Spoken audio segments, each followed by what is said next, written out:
and welcome to another edition of Long Beach Treasures. I'm your host, Harvey Keller. Today I'm standing in front of a building that was built in 1924 to house a branch of the Long Beach Public Library. It was severely damaged in the 33 earthquake and was closed for several years. After it reopened, it remained a library for several more years, but by the end of the 1940s, several additional branches have been opened, and this closed permanently, and the building remained idle. Fortunately, the Assistant Leagues of Long Beach was looking for a new home to hold their meetings and to house the Howard Collection, a priceless Oriental collection of Oriental objects and furnishings. So if you'll come with me, we'll go into the chapter house and we'll see the Howard Collection. We'll take a step back in time and we'll see the Orient of old. So come with me.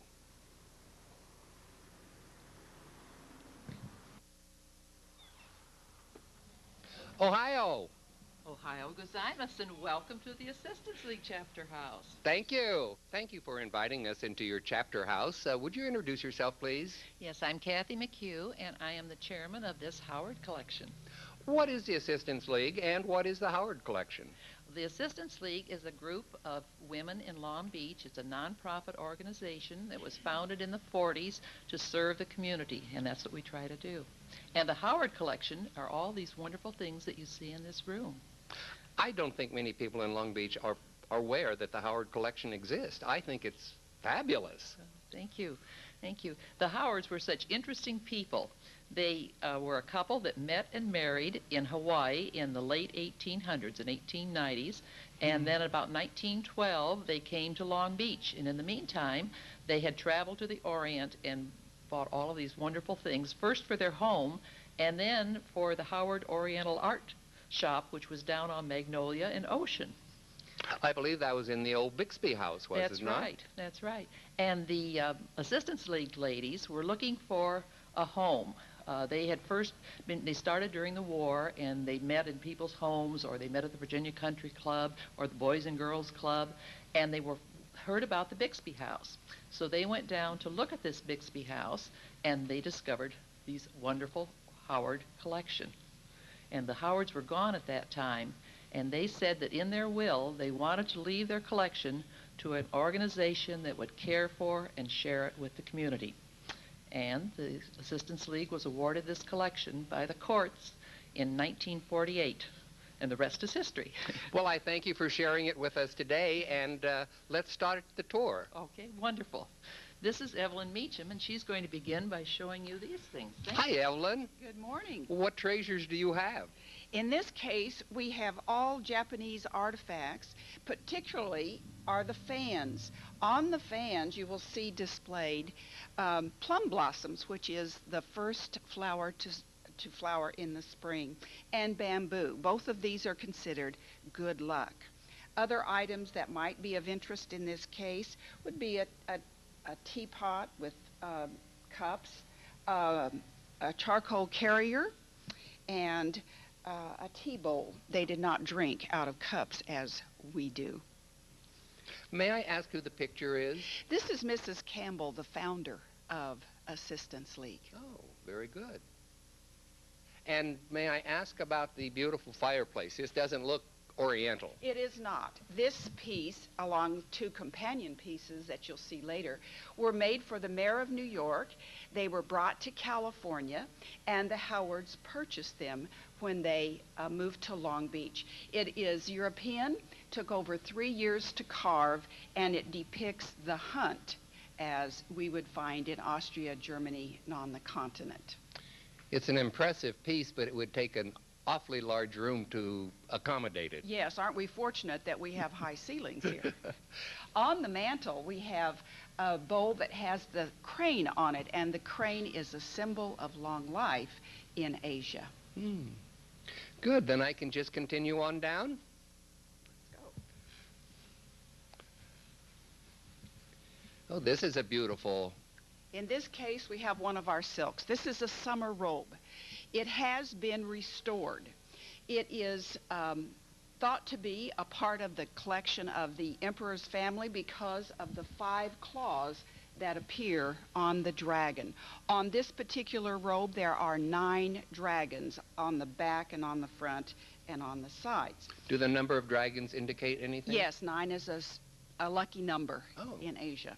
It also shows the power of the emperor, because the emperor is said to be the emperor of the earth, the water, and the sky. And that's what these symbols all depict.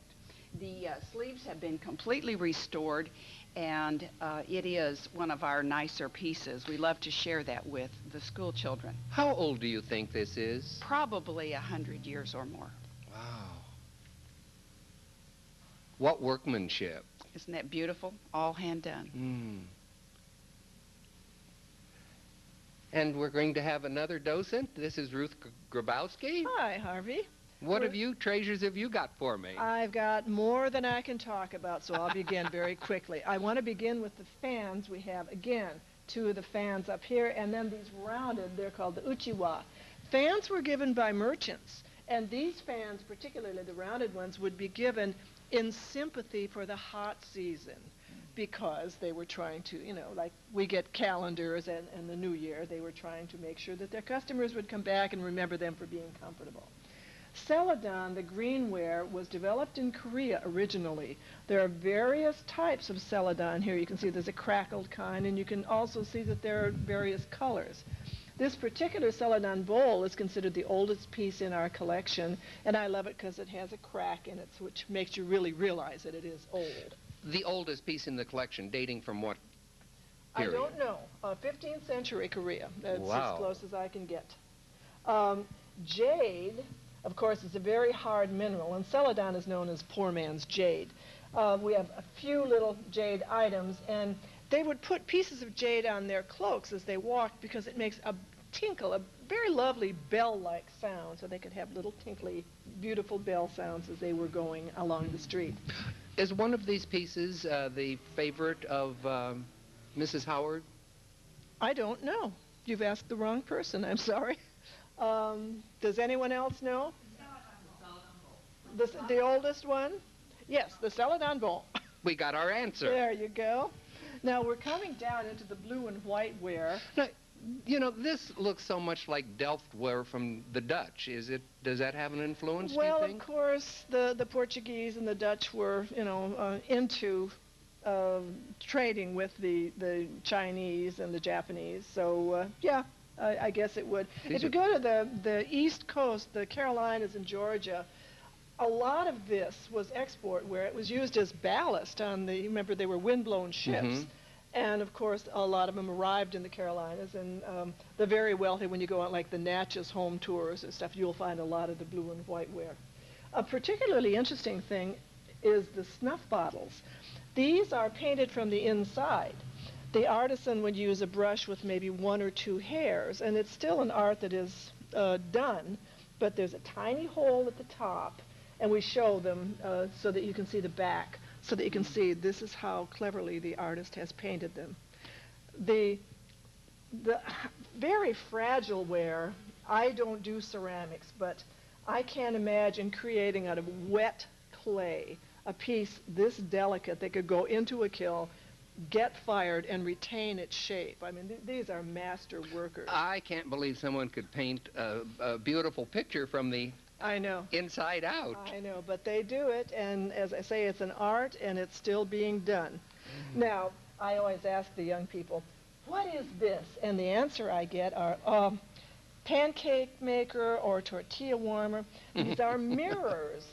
The other side is polished metal, and the lucky people who could afford brass would have a beautiful mirror. Now, this is a wedding gown. Red is the color of happiness, the color of children. And a bride was considered to go into her husband's family as, a happy, productive child. So they wore a beautiful, bright color. I'm impressed with this because I think her posture must have been wonderful, because look how high the neckline is. Really is incredible. This is a beautiful lacquered box. We have a lacquered table, or lacquer inlay table, later on in the tour. We get here, and we get Japanese porcelain, You can tell the Japanese from the Chinese because it has more colors and it has the discrete medallions. You'll see more red and green and gold on the Japanese ware. This particular piece, we try to teach about symbolism, and here we have the turtle with a pine tree and a plum tree and bamboo all on his back. It just is wishing you long life. The bamboo is thrown in so that you can sort of bend with the wind, and the plum blossom is there, I suppose, for beauty. And these things all incorporated would make your life very happy. So every detail, every character has some symbolic meaning. Pretty much. From color to animal selected to flower selected, everything has its own meaning. I think I'm rushing because I want to make sure I get to tell my story about this. This is my favorite display for the 7th graders. Because when they come in, the girls are wearing, Nikes or shoes that looks like they could walk on the moon. Well, I tell them, if you were very lucky, this is what would happen to you. You would be born to a family who, from the day you were born, would wrap your little tiny feet very, very, very tightly, so that by the time you were 19 or 20, this is how long your feet would be. This is called a lotus foot, and it was considered the epitome of beauty. These are a normal girl or woman's shoes. These are the lucky girls. And of course, the girls are going, ew!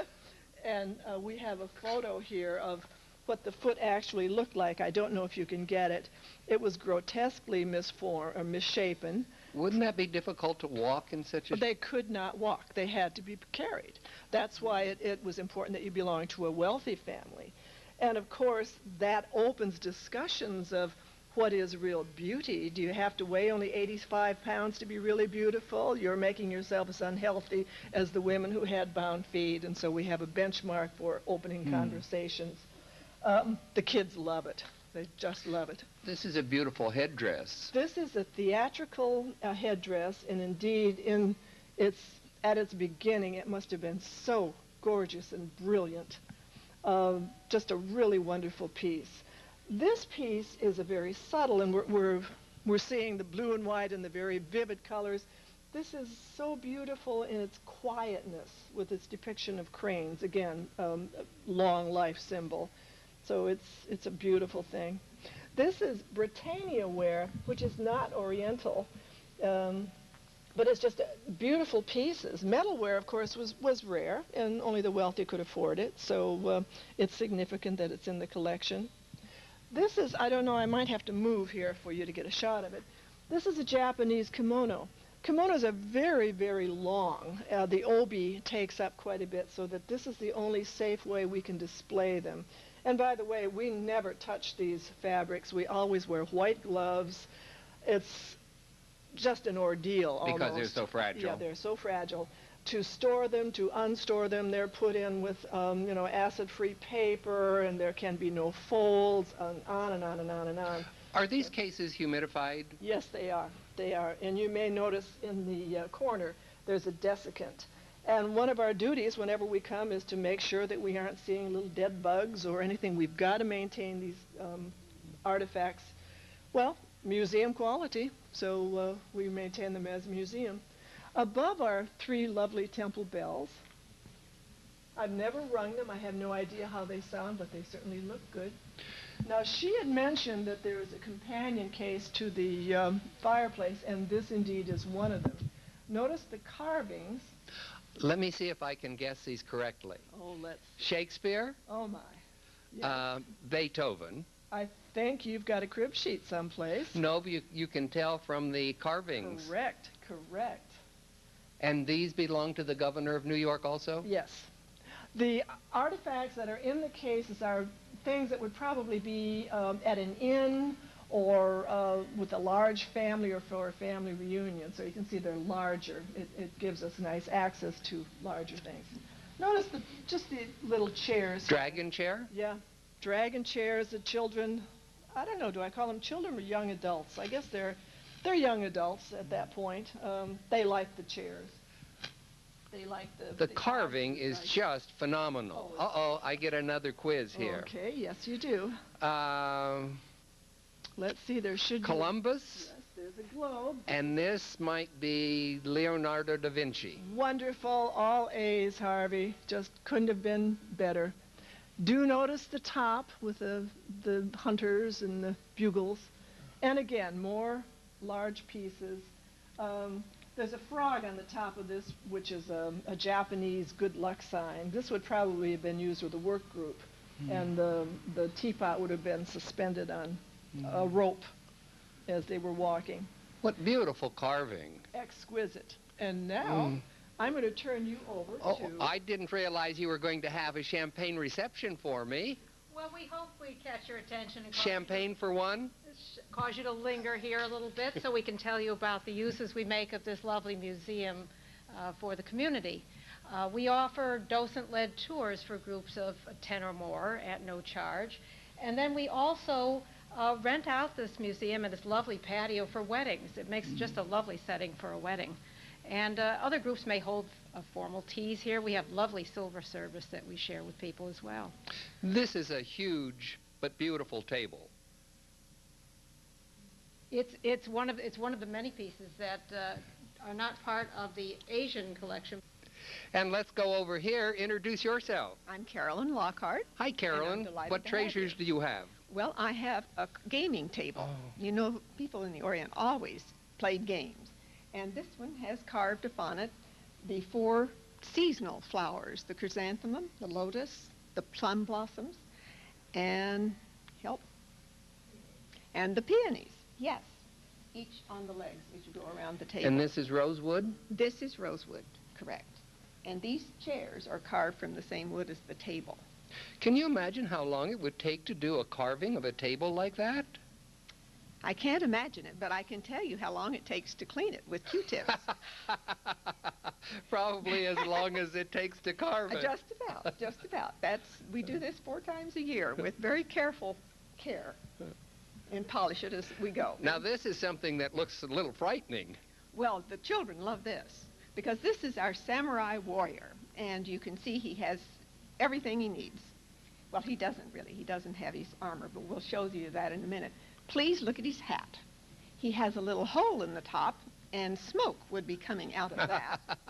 And the antlers on top are reference to his beginnings, which was in the farming community, and they looked like the hoes that the Japanese used.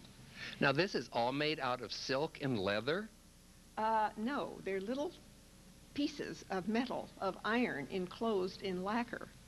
And then these little pieces, as you see down the shoulder pad, are joined together with cording that's made of silk in most instances, but some of it is leather, yes.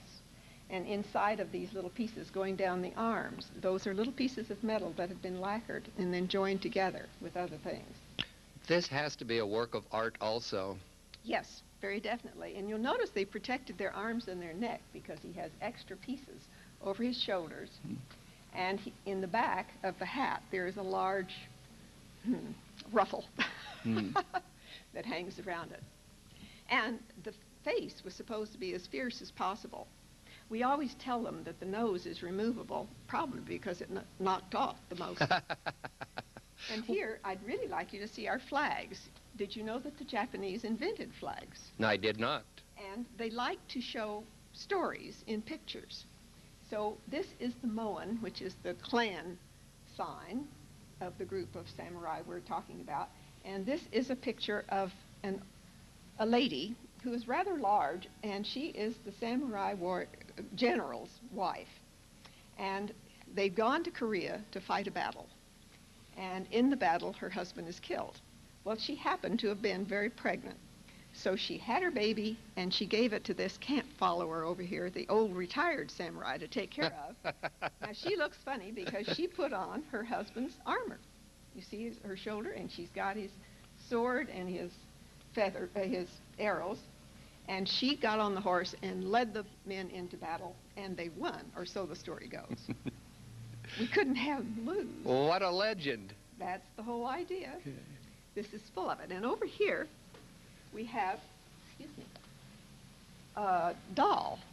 That is the kind of thing that would be a gift to the firstborn in a family on Boys' Day, which is May 5th. And this would be a complete replica of the samurai, because they would hope that he might want to be one in the future. And that was really the nobility of people in Japan for nearly 700 years. And over here is his long sword. He also had a shorter sword. Now, these swords could be 3 feet long, or they might be as long as 7. Wow. And you took great skill to pull them out of the scabbard.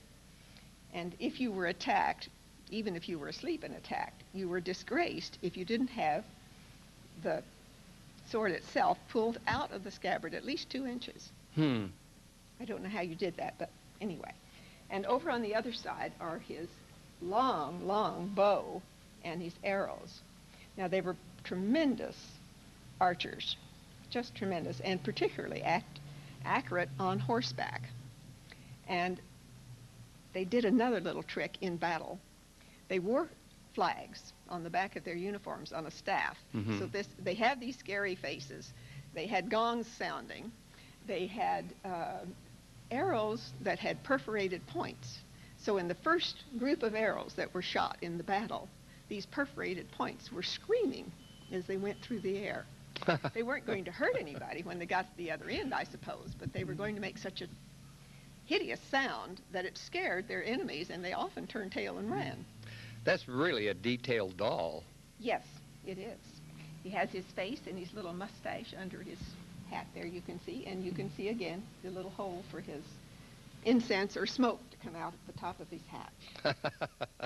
Now, I would like to take you over to introduce you to our other displays. All right. On either side of our doorway, we have garden lanterns in which incense would have been burned, so that you'd be greeted by this lovely aroma as you came into the garden. These would be in the private homes? Yes, I think so. There is another one on the other side of the door here.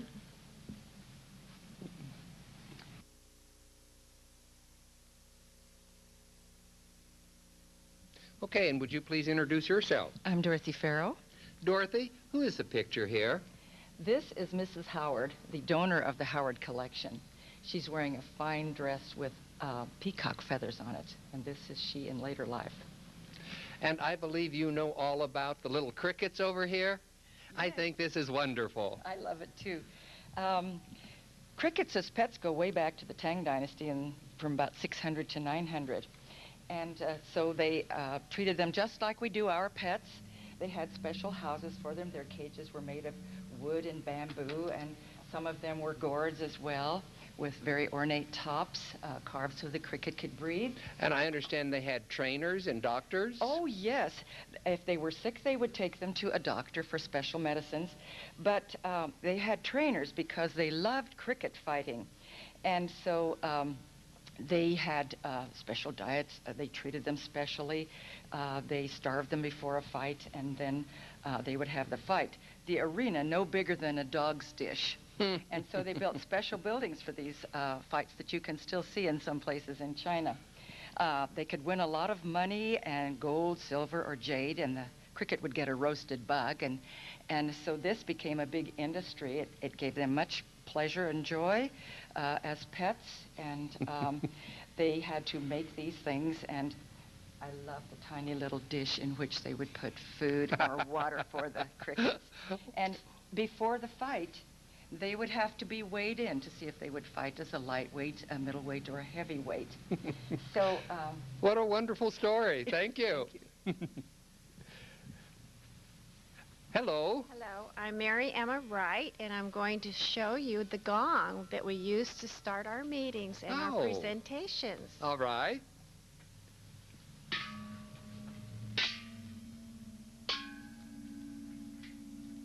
In ancient times, that's the way people were called together, to hear something important or to hear the news from the emperor. So we start our museum days with the gong. I bet the kids love it. They do. They do. And I'd like to tell you about this chair. It's a very wonderful chair. It's carved intricately with monkeys. In China, monkeys are mischievous.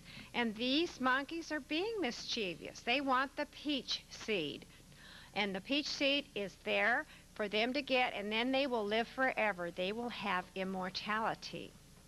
And then I'd like to show you the next case. This is a case that we change quite often, about 4 times a year.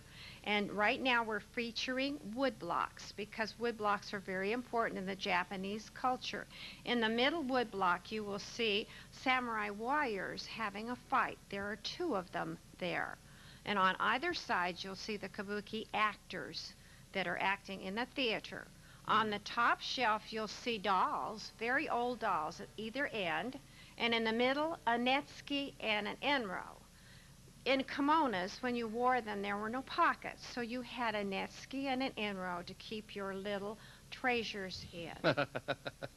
This is a beautiful screen here. Yes, and this is very special to us. We've just had it restored. It is very beautiful, made of mother of pearl and ivory and bone. And then it's lacquered, the back, and carved around the frame. It just came out so beautifully that is one thing we like to do, restore our treasures. This is gorgeous. And in the next case behind the screen, we have another treasure, and that is the purple bowl.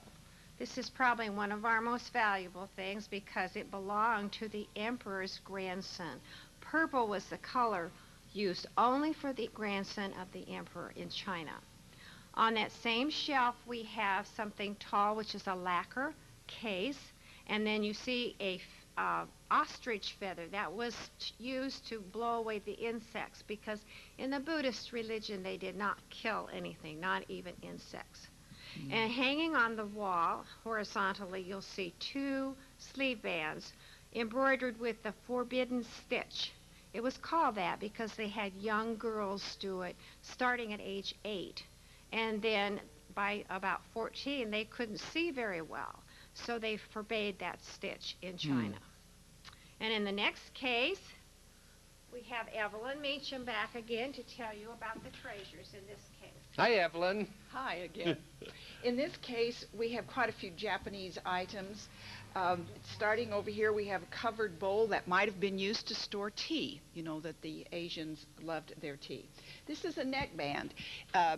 The Chinese wear a robe without a collar, and they like to decorate those robes with a little piece like this, or even more so. Down here we see a crab, and that's a sign of good luck, and an actual carved wood block. Also a tea bowl and an incense carrier in that case. In this case, we have a couple of items you might be interested in. A foo dog, which you probably have heard about. They are considered to be good luck, and they chase away evil spirits.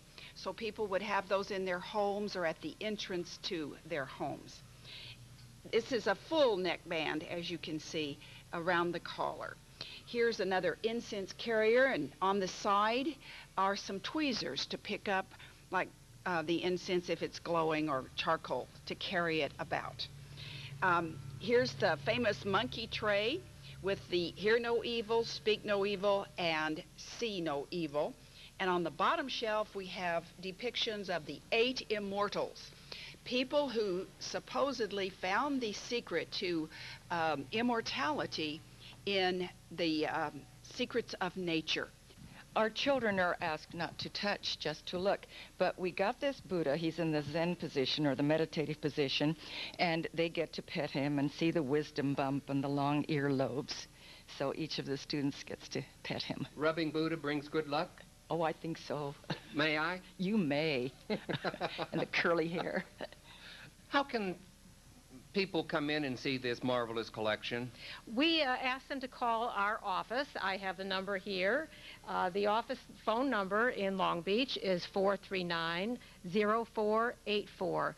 Call up, and if you have a group of 10 or more, we'd be happy to arrange for a museum day with you and provide docents with a tour. And I'm so glad that I had the opportunity to see it, and I'm glad that we have the opportunity to let people in Long Beach know what a treasure they have here. Well, thank you again for helping us to show it to them. You know, these are all volunteers. Aren't volunteers wonderful? We enjoy it so much. They lift our spirits. Thank you. Thank you so much for joining us today, and come back and join us again next month as we take another walk.